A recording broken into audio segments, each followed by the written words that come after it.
If they wanted to do it, we probably would have allowed it, but it would have gotten old having someone drive by our house every day. Jeff Ford's property in Seymour is home to some local bears. We've caught 20 different bears that they've been able to get new information on. He's been working with the Department of Conservation for years, helping them to track growth and migration patterns in the Ozarks, and is filling the role of data collector for research scientists. I told them, hey, I'll run them, don't worry about it. It helps them out a ton. I don't know that we'll ever have the bear numbers we once had. It's all dependent on the habitat. Bear populations don't grow real fast. Research scientist Jeff Barringer is leading the study for the Department of Conservation. When we track these female bears, we'll follow them to their dens in the wintertime, see how many cubs they have, record that, and then we'll come up with an average. You know, female bears are having on an average of 1.7 cubs per year. We can use that information to try to determine how fast that population is growing. Bait is used to lure bears out of the woods.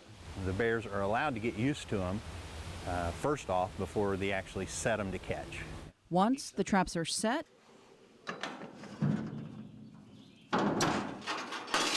they wait. Since we're looking at reproduction and survival of females, we're generally just tagging female bears, and we try to keep 25 to 30 bears on the air so we can monitor their reproduction, and we're trying to do that for a period of 7 years.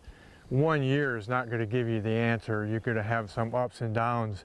When the bears are trapped, they are carefully sedated so a GPS tracking collar can be placed on them. You know, you don't want to put it on a small one, a yearling, especially if they're going to be growing a lot, because it'll get tied on them. Once fitted with the collar, the bears are released. The collars that the bears have communicate with satellites, and that tells us where that bear moves each day. Scientists estimate there are less than 300 bears in Missouri. It's very interesting to look and see where does a bear spend its time? Why is he always in the woods, and why is he over here? Is it because there's blackberries there?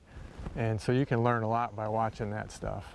There's some debate on how bears ended up here in the first place. In the 1940s, we probably had very few or no bears in the state, but Arkansas released bears throughout the 1960s.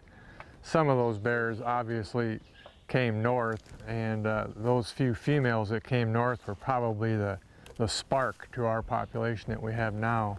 There's a little bit of evidence that we had some bears that may not have been extirpated. They may have eked out a living for a while. It is a wild animal that was native to Missouri, and honestly, I don't believe ever was extricated truly. I believe there's always been a remnant in Missouri. We need to get some DNA from a bear that somebody's got a skull from, you know, the 1900s, then we could make that comparison. Debate aside, everyone involved with this project just wants to see the bear population thrive. They don't want to do us harm. They really don't. They can coexist. Keeping us and them safe. We also have to make sure that we don't have bears that are getting into conflicts with people.